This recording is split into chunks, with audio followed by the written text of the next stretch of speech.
자, 얼마 전까지 사실 뭐 금값이 그야말로 금값한다 이런 이야기까지 나오면서 금값 굉장히 올랐었는데 요즘 근데 금값이 또 떨어지고 있다 이런 얘기가 들려요. 맞나요? 네, 맞습니다. 한국거래소 기준으로 볼 때 지난달 14일에 한 16만 3천 원 정도의 거래가 됐었는데 오늘은 이제 14만 원도 깨진 한 13만 9천 원 정도의 거래가 되면서 거의 15%나 하락을 했거든요. 네. 근데 이렇다 보니까 이제 금의 상승은 끝난 거 아닌가 막 이렇게 생각하시는 분들도 계시거든요. 예. 근데 실제로 국제 시세를 기준으로 보면 지난달 14일부터 이제 2주 동안 금값이 하락한 폭이 1%조차 안 됩니다. 0.95%. 네. 이거는 무슨 의미냐면 저번에 이제 제가 출연했을 때 이제 많이 얘기가 됐던 부분인데 김치 프리미엄이다 이런 말이 있었잖아요. 우리나라 금값이 공급적인 특성과 그다음에 단기간으로 몰렸던 수요 때문에 국내 금 가격이 약 20% 정도까지 비쌌던 그런 이제 상황이 벌어졌던 거죠. 그래서 그렇게 좀 비이상적으로 가격이 비쌌던 게 이제 다시 정상화되었던 것이다. 이렇게 생각하면 될 것 같고요. 일단 전 세계적으로 보면 사실은 금의 상승 추세는 아직도 견고하다 이렇게 보여집니다. 그래요. 예. 네, 우리나라만 좀 이제 개인들의 관심이 많이 가졌었지 전 세계적으로 본다면 아직 개인들의 관심을 갖기 전인 그런 대형 투자 기관들이나 중앙은행에서 매집을 하는 단계고 아직 개인들이 이렇게 뭐 열광하는 시기는 좀 아니기 때문에 이제 지금은 그런 상승 사이클의 한 중간 정도에 와 있고 그리고 장기적으로 볼 때는 아직도 상승의 여력이 충분히 남아 있지 않나 이렇게 생각해 볼 수 있을 것 같습니다. 그러니까 뭐 김치 프리미엄 소위 말하는 김치 프리미엄만 좀 거품이 꺼진 거지 아직 국제적인 시세는 견고하다 이런 말씀입니다. 네, 맞습니다. 제가 그래서 한때 그렇게 우리나라 금 가격이 비쌀 때 구글 트렌드라는 걸 통해서 우리나라만 이렇게 금에 관심을 많은 걸까 아니면 전 세계적으로 금에 관심이 이렇게 뜨거운 걸까 궁금해서 검색을 해봤거든요. 근데 골드바라고 검색을 하면 그 통계 작성 이래 사상 최고치라고 이렇게 나왔었습니다. 한글로 치면. 근데 똑같은 단어를 영어로 치잖아요.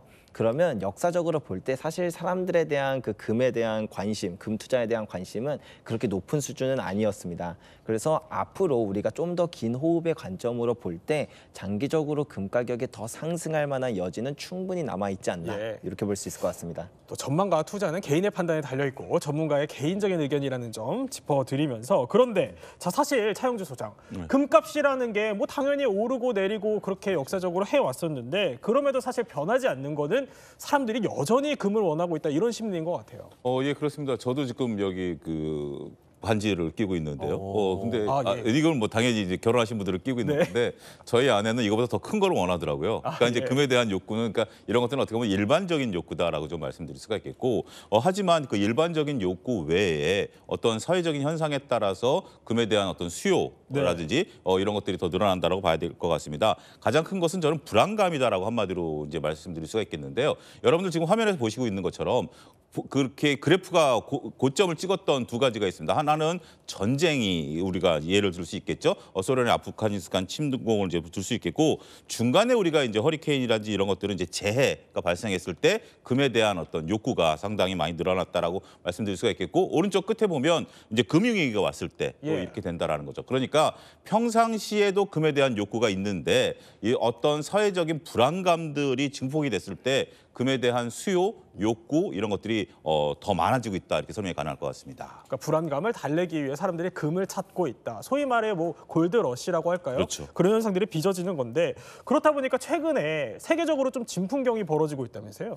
예, 그렇습니다. 지금 이제 런던에서 뉴욕으로 금이 옮겨져 가고 있어요. 런던에서? 예, 그게 두 달 사이에 무려 390여 톤입니다. 390여 톤? 어느 정도야라고 본다라면 이게 3,600억 달러고요. 우리나라 돈으로 5,200조입니다. 와. 어마어마한 금액이 현재 지금 이동이 되고 있는데 이게 왜 이런 현상들이 벌어지느냐. 금을 이동한다는 것은 분실의 위험도 있고 유송도 상당히 비용이 많이 들어가는 거 아니겠습니까?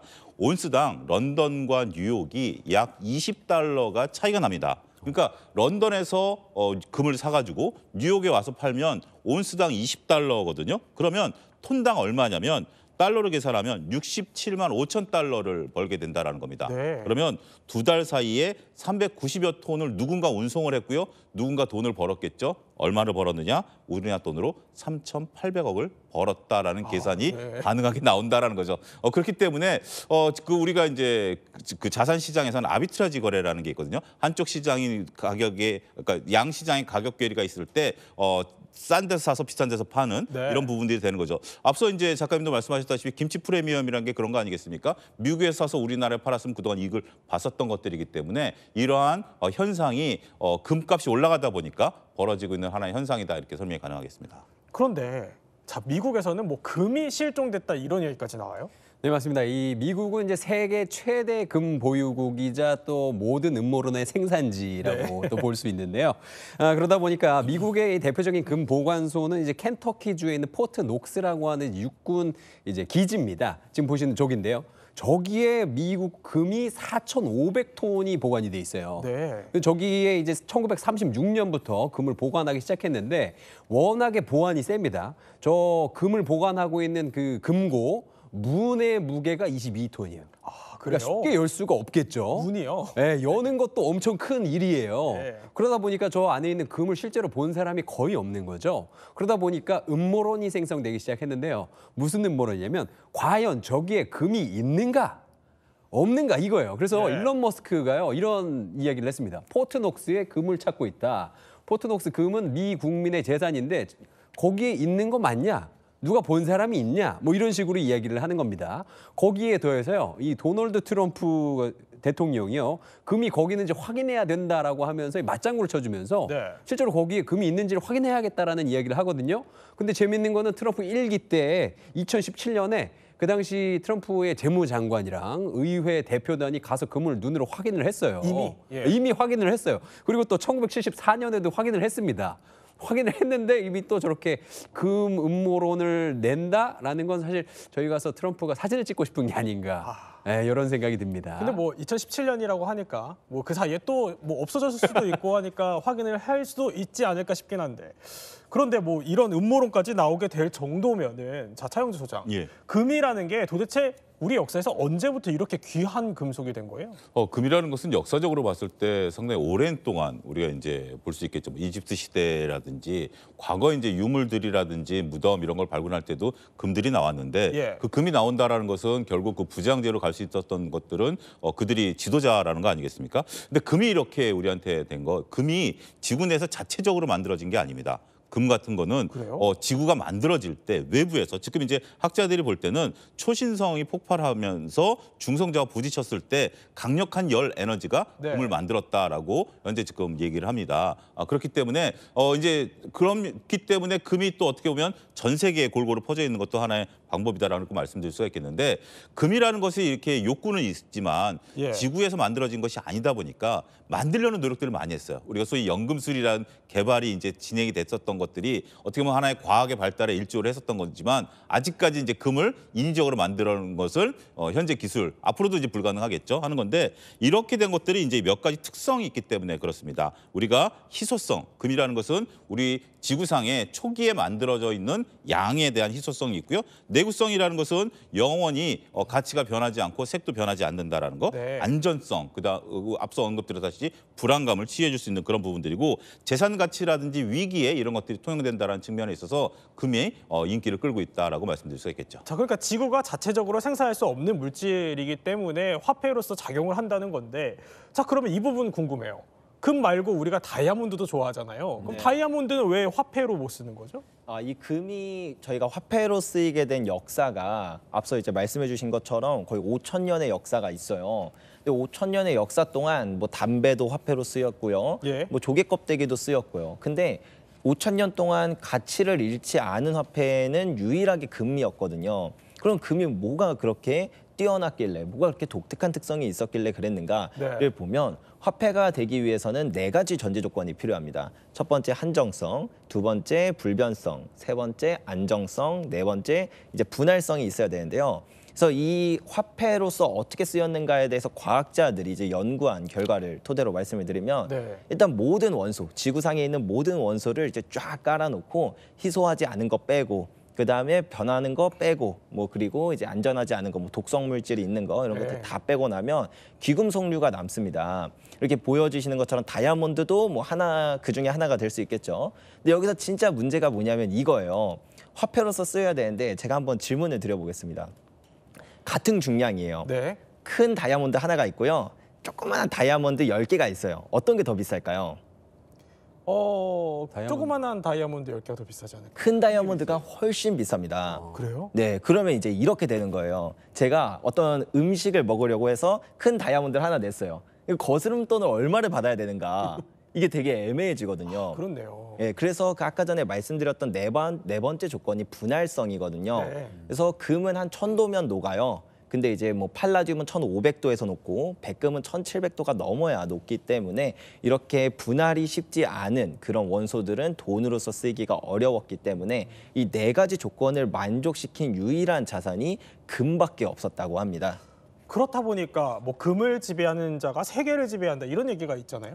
네, 맞습니다. 지금까지 얘기를 들어보면 금이라는 존재는 인류 역사와 함께했다라고 볼 수 있는데요. 그러다 보니까 뭐 구석기 시대, 뭐 신석기 시대 우리가 다 지나왔잖아요. 그때도 금이 계속 있었던 거예요. 네. 근데 그 당시 사람들은 이렇게 생각했겠죠. 아니 이게 우리가 만들 수는 없는데 이렇게 귀한 것이 있네. 그럼 혹시 이거 신이 주신 우리에게 준 선물 아닐까라는 생각을 하게 되고요. 네. 그리고 아침에 태양이 뜨는 거 보고 뭐 태양이 지는 걸 보면 이게 황금색이란 말이죠. 이 금이랑 색깔이 굉장히 비슷합니다. 그러다 보니까 이걸 추앙할 수밖에 없었고요. 이집트 같은 경우에는요. 지금 보시는 저 투탕카멘 저 황금관과 마스크를 이렇게 무덤에 넣어놨는데 그 이유가 뭐냐면 그 당시 이집트 사람들은 자신들이 믿는 신의 피부가 저 황금으로 이루어졌을 것이다라고 생각을 했대요. 예. 그래서 저렇게 관을 그리고 또 마스크를 금으로 만들면 가서 신께 잘 보이지 않을까 이런 생각을 또 했었던 것 같고요. 그러다 보니까 또 도굴도 많이 당했죠. 슬픈 역사입니다. 자, 그리고 또 캘리포니아 같은 경우에는요. 1849년에 캘리포니아 골드러시라는 게 있습니다. 그래서 캘리포니아 샌프란시스코쯤에 이렇게 사금이 많이 나온다는 얘기가 나와서 네. 동부, 그 당시에 사람들이 동부에 몰려 살았습니다. 미국에서. 근데 그 동부에 있던 사람들이 우르르 서부로 이렇게 몰려가면서 저쪽이 드디어 캘리포니아 쪽이 지금처럼 이제 발전하게 되는 그 계기가 되는데 이런 것들을 좀 종합해서 보면은 결국에 금의 역사가 인류의 역사와 굉장히 맞물려 있다. 이렇게 볼 수 있겠죠. 그런데 아까 차영주 소장께서 예. 금이 우리 지구에서 생성할 수 없는 물질이라고 했잖아요. 예. 그러면 일단 금이 파이 전체 양이 계속 늘어나는 건 아니에요? 그렇습니다. 그러면 일단 금이 한정되어 있다 보니까 지금까지 캔 양이 있을 거고 남은 양이 또 있을 것 같은데요? 예, 그렇습니다. 금량은 말씀하신 것처럼 지구가 딱 만들어질 때 24만여 톤으로 확정이 됐습니다. 더 이상 이제 늘어날 수는 없는 거고요. 예. 그런 상태에서 현재 약 20여만 톤을 채굴을 했고요.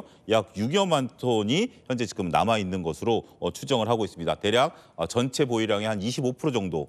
근데 이제 25%는 이제 까다로운 거죠. 그 전에는 이제 쉬운 것들 금강을 이제 캤는데 네. 현재 남아 있는 것들을 보게 된다면 호주가 한 9,800여 톤, 남아프리카 공화국이 한 6천여 톤, 러시아가 5천 톤, 미국이 3천 톤, 중국이 한 2천 톤. 이 정도 네. 지금 현재 남아 있는 것으로 보여주고 있기 때문에 지금 현재로서는 이제부터는 어려운 금을 캐야 되는 그런 형국이고 비교적 호주라든지 남아프리카 공화국 같은 경우는 아직까지도 금맥들이 이제 수월한 것들이 좀 남아 있지만 다른 나라들은 좀 어렵다 이렇게 말씀드릴 수 있겠습니다. 그러니까 피자로 치면은 한 4조각 가운데 3조각은 일단 누가 먹었고 먹었습니다. 한 조각 남은 거예요, 지금. 그렇습니다. 이제 그 한 조각 갖고 지금 전 네. 세계가 지금 현재 싸우고 있는 우리가 이제 4명인데 제가 네. 좀 많이 먹은 거는 티가 나긴 하겠지만 나머지 한 조각 갖고 이제 넷이 또 싸워야죠.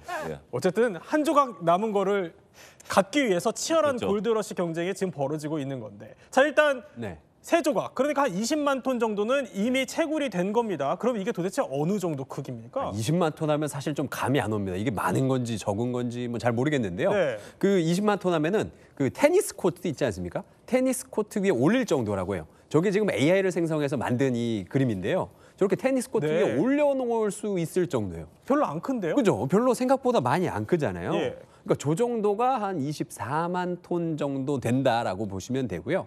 근데 이 생각해보면 우리가 금을 여기저기서 많이 봤어요. 많이 쓰잖아요. 그죠? 그리고 예. 막 태국 같은 데 가보면은 막 온 사원에다가 막 금을 막 발라놔가지고 막 난리를 쳐놨잖아요. 예. 근데 사실 저거밖에 안 되는데 거기 사원은 어떻게 다 금으로 바른 거야? 뭐 이런 생각이 들죠. 네. 이게 금의 특성 때문에 그런데요. 금이 잘 밀면은 잘 늘어난다 그래요. 아, 그래요? 그래서 1g으로 최대 3kg까지 밀 수 있대요. 굉장히 놀랍지 않습니까? 그래서 엄지손가락만한 금이 있다라고 한다면은 이거를 3층 건물을 덮을 수 있는. 그러니까 사실은 한 엄지손가락 한 3개 정도 금 있으면 얇게 펴발라서. 얇게 퍼바르면은 이 채널 A 건물도 다 금으로 바를 수 있다. 네. 렛츠 고. 네, 그렇군요. 그러니까 굉장히 뭐 얇게 퍼지는 특성이 있기 때문에 저 정도 양이어도 모두가 금을 손쉽게 볼 수 있는 거다 이런 설명인 건데, 자 그런데 그럼 일단 6만 톤 피자 한 조각 남은 거예요? 이 한 조각 금방 또 고갈되는 거 아니에요? 그렇죠. 지금 한 6만 톤, 미국 지질조사국에 따르면 한 5만 9천 톤 정도의 매장량이 남아 있다고 하는데 이제 세계 금협회에서 계속 발표되는 금 생산량이 1년에 3천 톤에서 3,500톤 정도거든요. 그러면은 대략 한 15년에서 20년, 그러니까 길게 잡아도 20년이면 금이 고갈된다고 볼 수가 있는 거예요. 그렇다 보니까 사실 이젠 금도 얼마 남지도 않았고 플러스로 이제 좀 캐기 쉬운 금들은 이미 이전에 다 캐고 없습니다. 아, 그래요? 지금은 캐려면은 정말 그 캐는데 비용도 많이 드는 그런 금광들밖에 남지 않았고, 그렇게 캐서 나온 금의 그 원석, 그러니까 금이 나오는 게 아니라 뭐 다양한 부산물이 섞인 원석이 나오거든요. 여기에서 이제 그 태어난 금의 그 품질도 많이 떨어진다고 합니다. 더군다나 요즘에는 환경 문제도 심각하다 보니까 그런 쪽에서 이제 뭐 금광 기업들을 규제도 되게 많이 하고 이런 상황이라 이제 금의 채굴이 안 그래도 어려운데 더욱 더 어려워지면서 세상에 공급되는 금은 점점 줄어드는데, 이제 뭐 각국의 중앙은행들부터 미국 대형은행, 우리나라는 이제 뭐 개인 투자자들까지 금을 찾다 보니까 앞으로 금이 이제 좀 더 더욱 더 이제 부족해지는 일이 벌어지지 않을까, 이렇게 보여지는 것 같습니다. 그렇게 되면 금 가치는 더 오르는 거 아닐까요? 그렇죠. 우리가 이제 보통 재화의 가격은 수요와 공급에 따라서 움직이게 되는 거고, 공급이 한정되게 되고 수요는 여전히 있다라고 보면 가격은 오를 수밖에 없겠죠. 근데 이제 금이라는 재화는 이거와는 약간의 좀 다른 결이 있죠. 앞서 언급드렸다시피 누구든지 갖고 싶어하는 수요가 항상 있었던 상태에 있는 부분들인데, 근데 이제 금이라는 것이 항상 우리가 이제 그 재화의 보관이라든지 이런 부분들만 있는 부분들도 있긴 하겠습니다만, 다양한 또 산업 자원으로도 쓰이거든요. 그런 부분에 있어서는 이게 이제 희소 자원으로 변하게 되면 대체재라는 것이 또 만들어질 수도 있습니다. 그렇기 때문에 인류가 이제 역사적으로 5천 년 동안 이 부분을 우리가 중요시한 건 있습니다만, 그 수요 외에 다른 수요는 다른 희토류로 바뀔 가능성이 있다라고 보는 거고, 한 가지 전 세계적으로 인류가 또 감소하고 있습니다. 이러한 것들도 금이 줄어드는 거와의 관계를 보게 된다라면 무한정 상승하기에는 쉽지 않을 수도 있다. 이런 견해를 좀 말씀드리겠습니다. 그렇다 보니까 자 우리나라에서도 골드러시, 금 사냥 열풍이 불고 있어요. 네. 그래서 요즘에 금을 정말 많이 찾잖아요. 근데 막상 찾았는데 금이 너무 비싼 거예요. 한 돈에 뭐 60만 원에 호가하다 보니까, 그래서 우리나라뿐만 아니라 중국에서도 그렇긴 한데 좀 다른 형태의 금 투자가 많이 활성화되고 있습니다. 그래서 제가 좀 가지고 왔는데요. 뭔가요? 보이실지 모르겠어요. 요만큼. 카메라로 잡아주실까요? 네. 요만한. 아이고 떨어졌는데 여기 금. 네네. 이따 줄겠습니다. 요만한 금이거든요. 이게 감사합니다. 이게 1g짜리예요, 금이. 정말 콩알만한데요? 네, 그래서 이걸 콩알금이라고 많이 부르는데, 이 콩알금이 이제 1g, 한 돈도 너무 비싸니까 막 반돈, 그것보다 더 작은 1g, 막 심지어 0.2g짜리 금을 사람들이 찾기 시작합니다. 요 1g은 지금 구입하면 한 16만 원 정도 하는데, 아무래도 뭐 골드바라고 하면 골드바도 어느 정도 가공이 필요하거든요. 그래서 보여주실까요? 정말 작은데요? 지금 혹시 화면으로 잡히실지 모르겠는데, 여기 문장도 찍혀 있어요. 그래요? 요 조만한 거에? 문장도 찍혀 있어요. 이거 어떻게 하나? 제가 가져도 됩니까? 무슨 소리 하시는 거예요? 굉장히 비쌀 것 같은데. 입으로 싹 넣어버리시면. 근데 이렇다 보니까 이 콩알만한 금도 사실 열풍이기도 한데, 사실 우리가 쉽게 생각하는 게 금리 있잖아요. 금리도 사실 열풍이지 않나요? 맞습니다. 요즘에 또 이런 얘기가 있죠. 금리보다 금리가 좋다. 그래요? 네, 실제로 그런 얘기가 있습니다. 그러다 보니까요, 실제로 금리를 하시고 계시는 분들이 지금 내 입안에 있는 금이 얼마나 될까, 뭐 이런 문의를 굉장히 많이 하시는데요. 두 가지가 있습니다. 크라운이라는 그 치료 방법이 있고, 일레이라는 치료 방법이 있는데, 크라운은 이 상처 부위를 덮는 것이고요. 일레이 같은 경우에는 상처 부위에다가 이렇게 저렇게 박는 거거든요. 보면은 크라운 같은 경우에는 금 함유량이 45에서 75%, 일레이는 85%입니다. 그러니까 일레이 하신 분들은 지금 좀 웃고 계실 것 같아요. 네. 그래서 요즘에 뭐 문의가 많이 들어오는 게 지금 저런 금리도 뭐 그렇지만은 돌반지도 뭐 문의가 많이 들어오고 심지어 18K 공군 임관 반지도 이거 얼마인지 물어본다는 분들도 계시고 네. 추억이 담긴 물건들이 집에서 자꾸 하나씩 나와가지고 그게 얼마인지 여쭤보시는 분들 많다고 합니다. 사실 근데 요새 아예 뭐 금을 직접 채취하는 사람들도 늘고 있어요. 예, 저도 우연치 않게 몇 번 유튜브를 통해서 봤는데 네. 강가라든지 이런 데서 소위 이제 사금을 채취하는 이런 유튜버들이 상당히 좀 많이 있었고 조회수 일부 영상 같은 경우 조회수가 50만 회를 넘었다라고 하네요. 우리 둥근 이제 패닝 접시를 이용해서 이제 사금을 채취하는 그런 것들이 있는데 네. 중요한 것은 지금 이제 화면을 보시는 것 저게 이제 패닝 접시인데 저렇게 된다라면 지금 현재 강바닥을 이제 약간 훼손시키고 뒤집어 엎는 거거든요.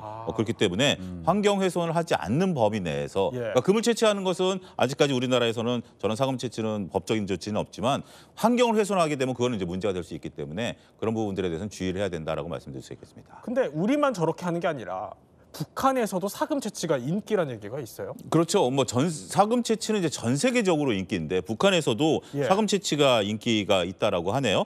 데일리 NK 평안북도 소식에 의하면 이들은 이제 사금쟁이라고 부른답니다. 사금쟁이가 네. 저렇게 사금을 채취하는 그런 모습들이 있는데 최근에는 강바닥이라든지 이런 게 아니라 농지에서도 하는 경우가 있다라고 합니다.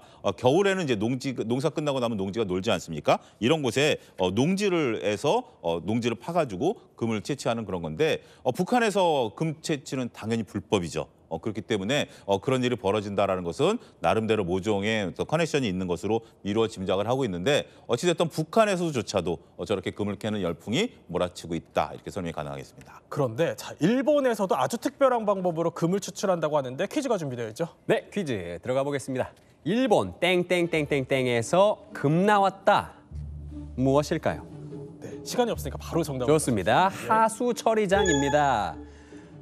네, 하수처리장에서 예. 금이 지금 나왔다는 이야기인데요. 뭐냐면은 일본 나가노현에 있는 하수처리장에서 그 하수처리할 때 그 슬러지가 생기지 않습니까? 예. 그 슬러지를 태웁니다. 태우면 그 재가 있지 않습니까? 그 재에서 금을 추출을 하는 거예요. 그래요? 근데 이게 효율이 너무 좋습니다. 네. 1m 통당 2kg의 금이 나온다는데 보통 금광석 1톤에서 20에서 40g 나오는 게 이게 보통 자연 현상인데 네. 2kg가 나오니까 이게 효율이 너무 좋아서 스위스 뭐 이런 다른 나라에서도 지금 이걸 엄청 따라하고 있다고 합니다. 그렇군요. 그런데 사실 뭐 여기서 놀라면 안 되는 게 AI로 아예 금맥을 찾을 수 있다 이런 얘기까지 들려요. 뭐 지질 탐사라든지 이런 것들을 이제 충분히 사용할 수 있는 거죠. 러닝머신 알고리즘을 이용해서 이것을 하고 있는데 실질적으로 캐나다의 금 생산업체인 골드코프라는 회사가 있습니다. 예. 여기에 레드레이크 광산이 있는데 이게 2020년이면 이제 고갈될 것이다라고 봤었습니다. 근데 아직까지 고갈이 안 됐어요. 네. 인공지능이 이것을 찾아내 가지고 새로운 매장지를 찾아내서 아직도 그 금을 캐내고 있다 이렇게 설명을 가능하겠습니다. 그런데 자, 이뿐만이 아니라 이제는 아예 뭐 우주까지 가서 금맥을 찾는다는 얘기가 있는데 또 퀴즈가 준비되어 있죠. 네, 어디까지 갈지 보겠습니다. 네. 자, 우주에는 땡땡 소행성이 있다. 정답은요. 금광입니다.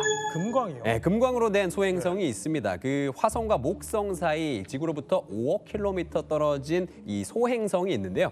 이름은 16푸시케라고 합니다. 영화 아바타에 보면은 어디 소행성 와가지고 뭐 그 자원 채취하려고 하는 것처럼 예. 실제로 나사가요 2013년 10월에 그 위성을 하나 보냈고요. 거기에서 2029년에 도착을 했는데 그 소행성이 금으로 만들어져 있다 그래요. 그래서 그게 엄청난 1,000경 달러의 이 가치가 있을 수 있다. 아, 그래요? 이게 그러면은 지구로 가지고 그걸 다 가지고 오면은 80억 인구가 1조씩 가질 수 있는 그런 양이라고 합니다. 그럼 앞으로 이 우주채굴 실현 가능성이 있는 겁니까? 일단 시도는 계속해서 일어날 것으로 보여집니다. 말씀하신 것처럼 어마어마한 자원을 이제 지구로 갖고 들어올 수 있는 거기 때문에 이것을 성공하게 된다라면 주만장자 자리에 올라갈 수 있을 것이다라고 할 수 있는데 과학기술과 그리고 실질적으로 우리 지구를 돌고 있는 이런 행성들 속에서의 탐사를 통한 거기 때문에 일단 실현 가능성에 대한 것들보다는 시도에 대한 것에 무게중심을 둬야 되지 않을까 말씀드릴 수 있겠습니다. 네, 그러면 자, 오늘 이렇게 또 새로운 골드러시에 대해서 몰랐던 이야기도 저희 충전해 볼 수 있는 시간이었습니다. 자, 이렇게 또 우주 채굴 얘기까지 해주셔서 저희 지식 배터리 80에서 100%로 완충됐습니다.